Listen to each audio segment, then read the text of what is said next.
ಆತ್ಮೀಯರೇ, ನಮಸ್ಕಾರಗಳು. ನಾನು ನಿಮ್ಮ ಶಂಕರ ದೇವರು ಹಿರೇಮಠ. ಮಕ್ಕಳ ಸಾಹಿತ್ಯ ಕೃತಿಗಳ ಅವಲೋಕನ ಸರಣಿಗೆ ನಿಮ್ಮೆಲ್ಲರಿಗೂ ಸಹ ಪ್ರೀತಿಪೂರ್ವಕವಾದಂಥ ಸ್ವಾಗತವನ್ನು ಬಯಸ್ತಾ, ಇವತ್ತಿನ ದಿನ ಮಕ್ಕಳ ಸಾಹಿತ್ಯ ಕೃತಿ ಅವಲೋಕನ ಮೇ 25, 2026ರಂದು 67ನೇ ಸರಣಿಯಲ್ಲಿ ರಾಜ್ಯ ಮಟ್ಟದ ಉತ್ತಮ ಶಿಕ್ಷಕ ಪ್ರಶಸ್ತಿ ಹಾಗೂ ರಾಷ್ಟ್ರ ಮಟ್ಟದ ಉತ್ತಮ ಶಿಕ್ಷಕ ಪ್ರಶಸ್ತಿ ಪುರಸ್ಕೃತರಾಗಿರುವಂತ ಶ್ರೀ ಟಿ.ಪಿ. ಉಮೇಶ್ ಅವರು ಬರೆದಿರುವಂತ ಅಪ್ಪ ಕೊಡಿಸಿದ ಮೊದಲ ಪುಸ್ತಕ ಮಕ್ಕಳ ಕವಿತೆಗಳ ಸಂಕಲನದ ಪರಿಚಯವನ್ನ ಇವತ್ತು ನಾನು ಮಾಡಲಿದ್ದೇನೆ. ಮಕ್ಕಳ ಸಾಹಿತ್ಯದಲ್ಲಿ ಈಗಾಗಲೇ ಕೃತಿಯನ್ನ ರಚಿಸಿರುವ, ಈಗಾಗಲೇ ಒಂದು ಸಾಹಿತ್ಯ ಕೃತಿಯನ್ನ ಸೈಕಲ್ ಟ್ರೆಂಟನ್ ಅನ್ನುವಂಥ ಕೃತಿಯನ್ನ ರಚಿಸಿರುವಂತ ಟಿ.ಪಿ. ಉಮೇಶ್ ಅವರು ಮಕ್ಕಳ ನಡುವೆ ತಮ್ಮ ಬಹುಪಾಲು ಸಮಯವನ್ನ ಕಳೆದು ಶಾಲೆಯಲ್ಲಿ ಹೊಸ ಹೊಸ ಶೈಕ್ಷಣಿಕ ಸೃಜನಶೀಲ ಚಟುವಟಿಕೆಯ ಮೂಲಕ ರಾಷ್ಟ್ರ ಮಟ್ಟದ ಉತ್ತಮ ಶಿಕ್ಷಕ ಅನ್ನುವಂತ ಗರಿಯನ್ನ ತಮ್ಮ ಮುಡಿಗೇರಿಸಿಕೊಂಡಿರುವಂತ ಶಿಕ್ಷಕರಾಗಿರುವಂತ ಟಿ.ಪಿ. ಉಮೇಶ್ ಅವರು ಬರೆದಿರುವಂತಹ ಅಪ್ಪನು ಕೊಡಿಸಿದ ಮೊದಲ ಪುಸ್ತಕ ಕೃತಿಯ ಅವಲೋಕನವನ್ನ ಇವತ್ತು ನಾನು ಮಾಡಲಿದ್ದೇನೆ. ಈ ಕೃತಿ ಸುಂದರವಾದ ಮುಖಪುಟ ವಿನ್ಯಾಸವನ್ನ ಒಳಗೊಂಡಂತೆ ಒಳಚಿತ್ರಗಳನ್ನು ಸಹ ಸುಂದರವಾಗಿ ಬಿಡಿಸಿದ್ದಾರೆ. ಟಿ.ಪಿ. ಉಮೇಶ್ ಅವರ ಅಪ್ಪನು ಕೊಡಿಸಿದ ಮೊದಲ ಪುಸ್ತಕ ಮಕ್ಕಳ ಕವಿತೆಗಳು ಸಂಕಲನವನ್ನ ಲೇಖನ ಪ್ರಕಾಶನ ತೊಡರನಾಳು ಜಿಲ್ಲೆ ಚಿತ್ರದುರ್ಗ ಇವರು ಪ್ರಕಟಿಸಿದ್ದಾರೆ. 2021ರಲ್ಲಿ ಪ್ರಕಟವಾಗಿರುವಂತಹ ಈ ಕೃತಿ 64 ಪುಟಗಳನ್ನು ಒಳಗೊಂಡಂತೆ 50 ರೂಪಾಯಿ ಬೆಲೆಯನ್ನ ನಿಗದಿಪಡಿಸಲಾಗಿದೆ. ಪುಸ್ತಕದ ವಿನ್ಯಾಸವನ್ನ ಮೈಂಡ್ ಕ್ರಾಫ್ಟ್ ಡಿಸೈನ್ಸ್ ಬೆಂಗಳೂರು ಅವರು ಮಾಡಿದ್ದಾರೆ. ಹಾಗೆ ಈ ಕೃತಿಯನ್ನ ಮುದ್ದು ಮಕ್ಕಳಿಗೆ ಟಿ.ಯು. ಲೇಖನ ವೀಕ್ಷಣ್ ನಿರೀಕ್ಷಾ ಅವರಿಗೆ ಅರ್ಪಣೆಯನ್ನ ಮಾಡಿದ್ದಾರೆ. ಈ ಕೃತಿಗೆ ಮುನ್ನುಡಿಯನ್ನ ಬೆನ್ನುಡಿಯನ್ನ ನಾಡಿನ ಹಿರಿಯ ಸಾಹಿತಿಗಳಾಗಿರುವಂತಹ ಆನಂದ್ ಪಾಟೀಲ್ ಅವರು ಮುನ್ನುಡಿ ಬೆನ್ನುಡಿಯನ್ನ ಬರೆದು ಶುಭ ಹಾರೈಸಿದ್ದಾರೆ. ಒಟ್ಟು 29 ಕವಿತೆಗಳನ್ನ ಈ ಕವಿತೆ ಸಂಕಲನ ಒಳಗೊಂಡಿದೆ.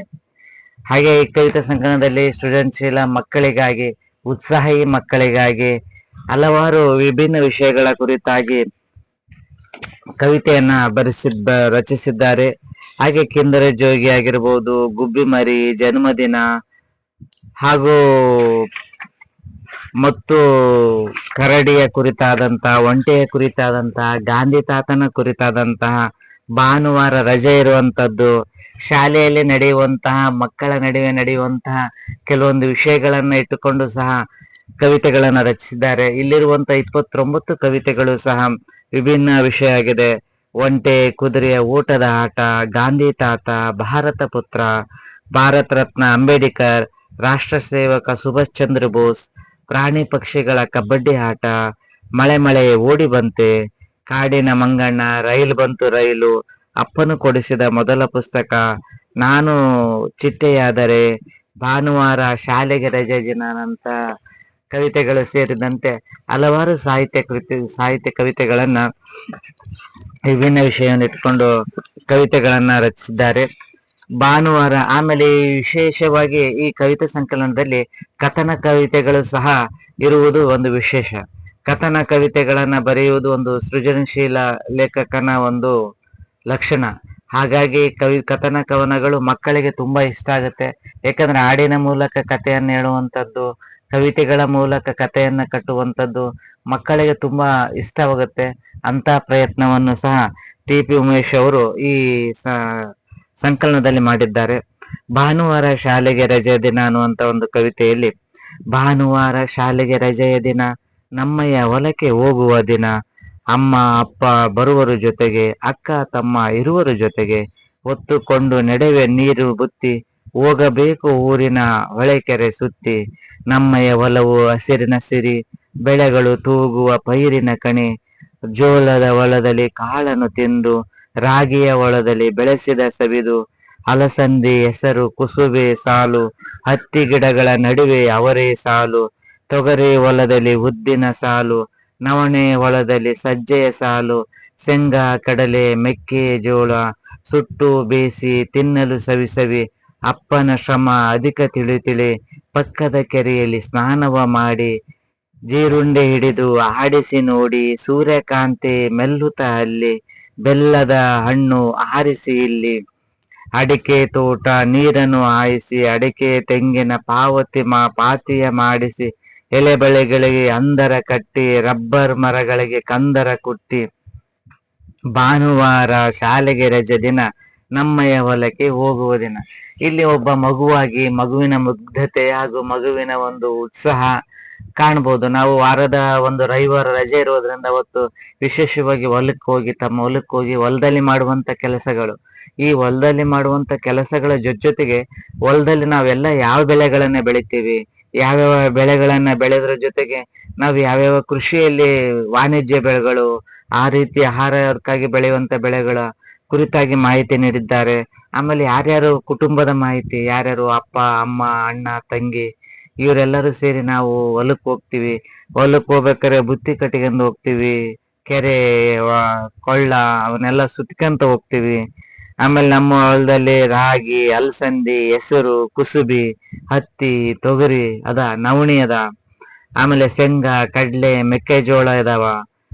ಜೀರುಂಡೆ ಆಡಿಸಿ ನಾನು ಖುಷಿ ಪಡ್ತೀನಿ. ಹಾಗೆ ಬಾಳೆ ಗಿಡ ಐತೆ, ಅಡಿಕೆ ಗಿಡ ಇದಾವ, ರಬ್ಬರ್ ಮರ ಅದಾವ, ನವಣೆ, ಹೀರೆಕಾಯಿ, ಸಾಸಿವೆ, ಈರುಳ್ಳಿ, ಕರಿಮೆಣಸು, ಟೊಮಾಟೊ, ಗೆಜ್ರಿ, ಹಲಸಿನ ಮರ, ಇಷ್ಟೆಲ್ಲಾ ಗಿಡಗಳನ್ನ ಅಂದ್ರೆ ಇದ್ರೊಳಗ ಮಕ್ಕಳಿಗೆ ಹಾಡಿನ ಮೂಲಕ ವಾಣಿಜ್ಯ ಬೆಳೆಗಳು, ಬೆಳೆಗಳ ವಿಧಗಳು ಅವುಗಳನ್ನ ಪರಿಚಯಿಸುವಂತ ಒಂದು ಪ್ರಯತ್ನವನ್ನ ಮಾಡಿದ್ದಾರೆ.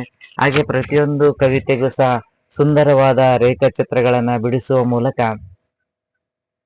ಕವಿತೆಯ ಮೆರುಗನ್ನ, ಆ ಕವಿತೆಗೆ ಆಕರ್ಷಕವಾದ ಮೆರುಗನ್ನ ಹೆಚ್ಚಿಸುವಲ್ಲಿ ಚಿತ್ರಗಳು ಮಹತ್ವದ ಪಾತ್ರವನ್ನ ವಹಿಸ್ತವೆ.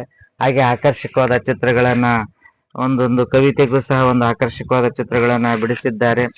ಇನ್ನು ಕಟುಂ ಕುಟುಂ ಪೆಪ್ಪರ್ಮೆಂಟ್ ಅನ್ನುವಂತ ಒಂದು ಕವಿತೆಯಲ್ಲಿ, ಸರಸರ ಬರುವುದು ಕಾರು, ಬರಬರ ಅಳೆಯುವರು ಸೇರು, ಗರಗರ ಕೊಯ್ಯಲು ಗರಗಸ, ದರಗದರ ಎಳೆಯಲು ನಮ್ಮಸ, ಕೊರಕರ ಸದ್ದಿನ ಕಪ್ಪೆ ಯಪ್ಪ, ಗೊರಗರ ಸದ್ದಿನ ಗೊರಗಪ್ಪ, ಕಪ್ಪು ಕಪ್ಪು ಕರಡೆ ನೋಡು, ತಪ್ಪು ತಪ್ಪು ಸರಿಯನು ಮಾಡು, ಗುಡ್ಡ ಗುಡ್ಡ ಅಲ್ಲಿಯೇ ನಿಂತು, ಅಡ್ಡ ಬಡ್ಡ ಆನೆ ಬಂತು, ಪಕಪಕನೆ ನಕ್ಕಿತು ಅಜ್ಜಿ, ಬಕಬಕನೆ ತಿಂದಿತು ಬಜ್ಜಿ, ಪಳಪಳ ಮೆರುಗಿನ ಜಾತ್ರಿ, ತಳತಳ ಹೊಳಪಿನ ಪಾತ್ರೆ, ಸರರಬರ ಓಡುವ ನಾಯಿ ಮರಿ, ಕಿಚಪಿಚ ಸದ್ದಿನ ಗುಬ್ಬಿ ಮರಿ, ಕಟುಂ ಕುಟುಂ ಪೇಪರ್ಮೆಂಟು, ಕುರುಂ ಕುರುಂ ಚಕ್ಕಳಿ ಉಂಟು, ಚುರು ಚುರು ಖಾರದ ಬೋಂಡ, ಬುರು ಬುರು ಉಬ್ಬಿದ ಗುಂಡ, ಗುಡುಗುಡು ಅಂದಿತು ಮೂಡಣ್ಣ, ಸುಡು ಸುಡು ಸುಟ್ಟಿತು ಬಿಸಿಲನ್ನ, ಹನಿ ಹನಿ ಸುರಿಸು ಮಳೆರಾಯ, ಹೊಲ ಮನೆ ಉಳಿಸು ಮಹಾರಾಯ.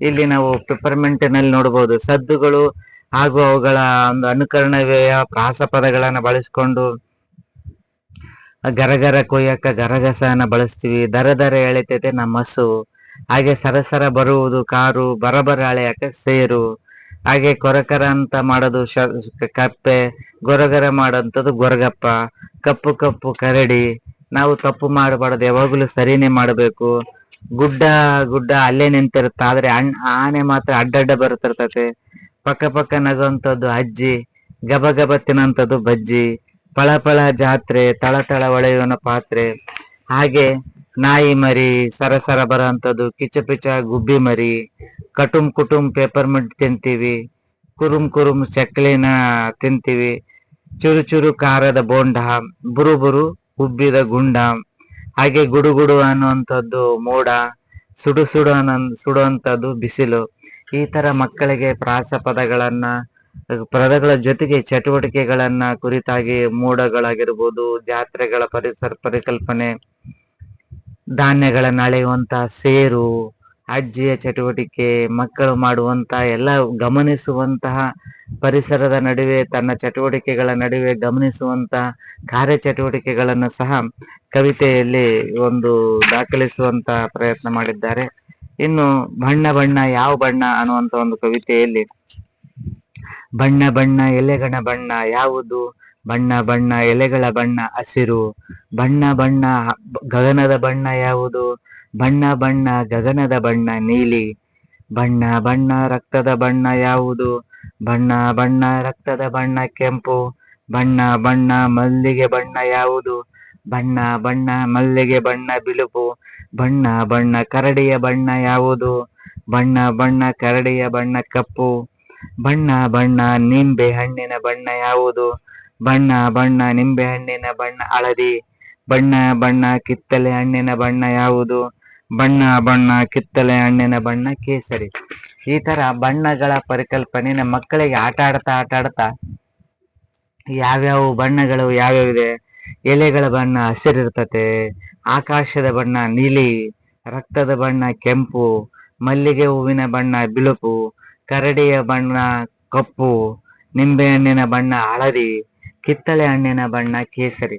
ಅಂದ್ರೆ ಇಲ್ಲಿ ಬಣ್ಣಗಳ ಪರಿಕಲ್ಪನೆ ಹಾಗೂ ವಸ್ತುಗಳ ಪರಿಕಲ್ಪನೆ, ಯಾವ ವಸ್ತುಗಳು ಪ್ರಾಣಿಗಳು ಯಾವ್ಯಾವ ಬಣ್ಣದಲ್ಲಿದೆ ಅನ್ನೋಂಥದ್ದು. ಒಬ್ಬ ವ್ಯಕ್ತಿ ಪ್ರಶ್ನೆ ಕೇಳ್ತಾ ಆಟ ಆಡ್ತಾ ಇದ್ರೆ ಮತ್ತೊಬ್ಬನು ಉತ್ತರ ಕೇಳ್ತಾ ಆಟ ಆಡೋಂಥದ್ದು. ಆಟದ ಮೂಲಕ ಕಲಿಕೆಯ ಜೊತೆಗೆ ವಸ್ತುವಿನ ಮಾಹಿತಿಯನ್ನ, ಬಣ್ಣಗಳ ಪರಿಕಲ್ಪನೆಯನ್ನ ತಿಳಿಯುವಂತಹದ್ದು ಈ ಕವಿತೆಯ ಮೂಲಕ ಸಾಗುವಂಥದ್ದು. ಅದೇ ರೀತಿ ಒಂದು ಕಥನ ಕವನ ಪ್ರಾಣಿಗಳ ಕಬಡ್ಡಿ ಆಟ ಅನ್ನುವಂಥದ್ದು ಒಂದು ಪ್ರಾಣಿಗಳ ಕಬಡ್ಡಿ ಆಟ ಅನ್ನುವಂಥದ್ದು ಒಂದು ಕಥನ ಕವನ. ಕಾಡಿನ ಪ್ರಾಣಿಗಳೆಲ್ಲ ಒಂದೆಡೆ ಸೇರಿದವು, ಬೇಸಿಗೆ ರಜೆಯಲ್ಲಿ ಆಡಲು ಚರ್ಚಿಸಿದವು. ಕ್ರಿಕೆಟ್ ಬೇಡ, ವಾಲಿಬಾಲ್ ಬೇಡ, ಚಿನ್ನಿ ದಾಂಡು ಖೋಖೋ ಬೇಡ, ಕಳೆದ ಬೇಸಿಗೆಯ ದಸರಾ ರಜೆಯಲ್ಲಿ ಆಡಿಯವು ದಿನವು ಕಾಡಿನಲ್ಲಿ. ಹುಲಿಯು ಆನೆಯು ನರಿಯು ಮಲವು ಬಿಟ್ಟು ಬಿಡದೆ ಮನವಿಯ ಮಾಡಿದವು. ಅಳಿಲು ಮಂಗ ಗಿಳಿ ಕೋಗಿಲೆಯು ಹೌದೆಂದು ಕುಣಿದು ದನೆಗೂಡಿಸಿದವು. ಗುಂಪಿನ ನಾಯಕ ಸಿಂಹವು ಯೋಚಿಸಲು ಇನ್ಯಾವ ಆಟಗಳಿವೆ ಎಂದು ಆಡಲೆಂದು ಕೇಳಲು. ಈಜು, ಫುಟ್ಬಾಲ್, ಮರಕೋತಿ, ಕಪ್ಪೆಯಾಟ, ಕುಂಟೆಬಿಲ್ಲೆ, ಟೆನ್ನಿಸ್, ಕಬಡ್ಡಿ, ರಿಲೇ ಓಟ, ಆಟಗಳ ಹೆಸರುಗಳ ಆನೆಯು ಹೇಳಿತು. ಕಬಡ್ಡಿ ಆಟಕ್ಕೆ ಎಲ್ಲವೂ ಒಪ್ಪಿಗೆ ಸೂಚಿಸಿದವು. ತೊರೆಯಾಟ, ಕಾಡಿನ ದೊರೆ ಬಯಲಿನಲ್ಲಿ ಕಬಡ್ಡಿ ಆಟ, ಪ್ರಾಣಿ ಪಕ್ಷಿಗಳ ಸ್ನೇಹದಲ್ಲಿ. 1ನೇ ತಂಡಕ್ಕೆ ನಾಯಕ ಹುಲಿರಾಯ, 2ನೇ ತಂಡಕ್ಕೆ ನಾಯಕ ಕಪ್ಪೆರಾಯ. ಮಂಗಣ್ಣ ನಿಂತನು ಸೀಟಿ ಊದಿ ಅಂಪೈರ್ ಆಗಿ, ನರಿಯಣ್ಣ ಕುಳಿತನು ಕನ್ನಡಕ ಏರಿಸಿ ರೆಫರಿಯಾಗಿ. ಕಬಡ್ಡಿ ಕಬಡ್ಡಿ ನಿಲ್ಲದೆ ಅತ್ತಿತ್ತ ಎಲ್ಲರೂ ಓಡಾಡಿ, ಆಟದಂಗಣದೆ ಆ ಕಡೆ ಈ ಕಡೆ ಗರೆ ತೊರೆದು, ಮಂಗಣ್ಣ ಸೀಟಿಯು ಜೋರಲ್ಲಿ ಮೊರೆದು. ಕಬಡ್ಡಿ ಕಬಡ್ಡಿ ಎಲ್ಲರೂ ಅತ್ತಿತ್ತ ನೆಗೆಯುತ್ತ ಓಡಾಡಿ. ಈ ತರ ಕಥನ ಕವನ ಸಾಗತ್ತೆ. ಅಂದ್ರೆ ಈ ಸ್ಟೋರಿಯಲ್ಲಿ ಪ್ರಾಣಿಗಳು ಹಾಗೂ ಕಾಡಿನಲ್ಲಿರುವಂತ ಪ್ರಾಣಿಗಳು, ಆಟದ ವಿಧಗಳು, ಹೊರಾಂಗಣ ಆಟ, ಯಾವ್ಯಾವ ಪ್ರಾಣಿಗಳು, ಆ ಹುಲಿ, ಆನೆ, ಕರಡಿ, ಮಂಗ, ಹಾಗೆ ಪಕ್ಷಿಗಳು, ಕೋಗಿಲೆ, ಗುಬ್ಬಿ, ಹಾಗೆ ತಂಡದ ನಾಯಕರಾಗ್ತಾರೆ, ಒಬ್ರು ಅಂಪೈರ್ ಆಗ್ತಾರೆ, ಒಬ್ರು ರೆಫರಿ ಆಗ್ತಾರೆ. ಆಟಗಳ ಆಡುವಂತ ಅಂಕಗಳನ್ನ ದಾಖಲೆ ಅನ್ಸೋದು, ಆಮೇಲೆ ಆಟಗಳನ್ನ ಆಡುವಂತಾಗ ಸೋಲು ಗೆಲುವು ಸಾಮಾನ್ಯ, ಅದನ್ನ ಸಮಾನವಾಗಿ ಸ್ವೀಕರಿಸಬೇಕು. ಆಟದಲ್ಲಿ ಆಟದವಾಡುವಂತ ಒಂದು ಸ್ಪರ್ಧಾತ್ಮಕ ಮನೋಭಾವ ಮುಖ್ಯ ಅನ್ನುವಂತ ವಿಷಯನ ಕುರಿತು ಈ ಕವಿತೆ ರಚಿತ ಆಗಿದೆ. ಹಾಗೆ ಕವನದ ಶೀರ್ಷಿಕೆ ಆಗಿರುವಂತ ಅಪ್ಪನು ಕೊಡಿಸಿದ ಮೊದಲ ಪುಸ್ತಕ ಅನ್ನುವಂತಹ ಒಂದು ಕವಿತೆಯಲ್ಲಿ, ಅಪ್ಪನು ಕೊಡಿಸಿದ ಮೊದಲ ಪುಸ್ತಕ ಬಣ್ಣ ಬಣ್ಣದ ಚಿತ್ರಗಳ ಮಗ್ಗಿ ಪುಸ್ತಕ, ಅಮ್ಮನು ಇಷ್ಟದಿ ಓದಿಸಿದ ಪುಸ್ತಕ ಬಾಲ ಕೃಷ್ಣ ರಾಮರ ಕಥೆಗಳ ಸಂಗ್ರಹ, ಅಣ್ಣನು ದಿನವೂ ಓದುವ ಪುಸ್ತಕ ಬಗೆ ಬಗೆ ಪರಿಸರ ಪಾಠದ ಪುಸ್ತಕ, ಅಕ್ಕಗೆ ತುಂಬಾ ಖುಷಿಯ ಪುಸ್ತಕ ವಿಧ ವಿಧ ಲೆಕ್ಕಗಳ ಗಣಿತ ಪುಸ್ತಕ, ತಂಗಿಗೆ ನಾನು ಕೊಟ್ಟ ಪುಸ್ತಕ ಶಾಲೆಯ ಕನ್ನಡ ಅಕ್ಷರಗಳ ಪುಸ್ತಕ, ಅಜ್ಜನು ಸಂಜೆ ಓದಿಸುವ ಪುಸ್ತಕ ಗೀತೆಯ ಪಠಣದ ಭಕ್ತಿ ಪುಸ್ತಕ, ಅಜ್ಜಿ ಮುಂಜಾನೆ ಕೇಳುವ ಪುಸ್ತಕ ವಚನ ಕೀರ್ತನೆಗಳ ಆಡುವ ಪುಸ್ತಕ, ಮೇಷ್ಟ್ರು ಪಾಠ ಹೇಳುವ ಪುಸ್ತಕ ಕಸ್ತೂರಿ ಕನ್ನಡ ಭಾಷೆಯ ಪುಸ್ತಕ, ನಾನು ಓದಿವೆ ಕನ್ನಡ ಪುಸ್ತಕ ಬರೆಯುತ್ತ ಬೆಳೆಯುವೆ ಕನ್ನಡ ಪುಸ್ತಕ. ಮಕ್ಕಳಲ್ಲಿ ಓದುವ ಅಭಿರುಚಿಯನ್ನು ಬೆಳೆಸುವ ನಿಟ್ಟಿನಲ್ಲಿ ಪುಸ್ತಕಗಳ ಪಾತ್ರ ಬಹಳಷ್ಟು ಮುಖ್ಯ. ಹಾಗಾಗಿ ಅಪ್ಪನು ಕೊಡಿಸಿದ ಮೊದಲ ಪುಸ್ತಕ ಅಂತಂದ್ರೆ ಯಾರ್ಯಾರು ಯಾವ ಓದಿಸ್ತಾರೆ. ನನಗೆ ಅಪ್ಪ ಮೊದಲು ಮಗ್ಗಿ ಪುಸ್ತಕ ಕೊಡಿಸಿದ, ಅಮ್ಮನು ನನಗೆ ಅದ್ರೊಳಗ ಬಾಲಕೃಷ್ಣ ರಾಮಾಯಣ ಅವರುಗಳ ಕಥೆಗಳನ್ನ ಹೇಳ್ತಾ ಇದ್ಲು. ದಿನವೂ ಓದುವ ಅಣ್ಣ ಓದಂಥದ್ದು ಪರಿಸರ ಪುಸ್ತಕ, ಅಕ್ಕ ಓದಂಥದ್ದು ವಿಧ ವಿಧ ಲೆಕ್ಕಗಳ ಗಣಿತ ಪುಸ್ತಕ, ತಂಗಿ ಓದಂಥದ್ದು ಕನ್ನಡ ಅಕ್ಷರಗಳ ಪುಸ್ತಕ, ಅಜ್ಜ ಓದಿಸೋದು ಗೀತೆಗಳ ಪುಸ್ತಕ, ಅಜ್ಜಿ ಓದೋದು ವಚನ ಕೀರ್ತನೆಗಳ ಪುಸ್ತಕ, ಮೇಷ್ಟ್ರು ಹೇಳೋದು ಕನ್ನಡ ಕಸ್ತೂರಿ ಪುಸ್ತಕ, ನಾನು ಓದ್ತೀನಿ ಮುಂದೆ ಓದಿ ದೊಡ್ಡವನಾಗಿ ನಾನು ಸಹ ಕನ್ನಡ ಪುಸ್ತಕಗಳನ್ನ ಬರಿತೀನಿ ಅನ್ನುವಂತ ಆಶಯಗಳನ್ನ ಮಗು ವ್ಯಕ್ತಪಡಿಸ್ತದೆ. ಅಂದ್ರೆ ನಾವು ಪುಸ್ತಕಗಳನ್ನ ಮಕ್ಕಳಿಗೆ ಓದೋದು ಕೊಟ್ರೆ ಅವರು ಮುಂದೆ ಒಳ್ಳೆಯ ಉತ್ತಮ ಓದುಗನಾಗಿ, ವಿಮರ್ಶಕನಾಗಿ, ಒಂದು ಉತ್ತಮ ಸಾಹಿತಿಯಾಗಿ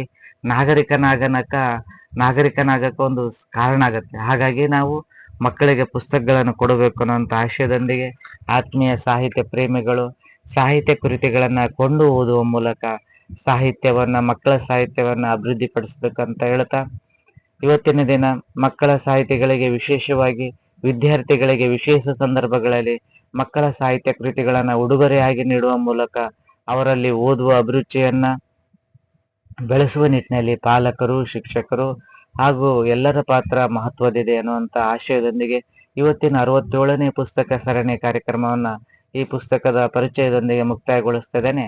ನಾಳೆ ಮತ್ತೊಂದು ಸಾಹಿತ್ಯ ಕೃತಿಯೊಂದಿಗೆ ನಿಮ್ಮ ಮುಂದೆ ಹಾಜರಾಗ್ತೇನೆ. ಧನ್ಯವಾದಗಳು.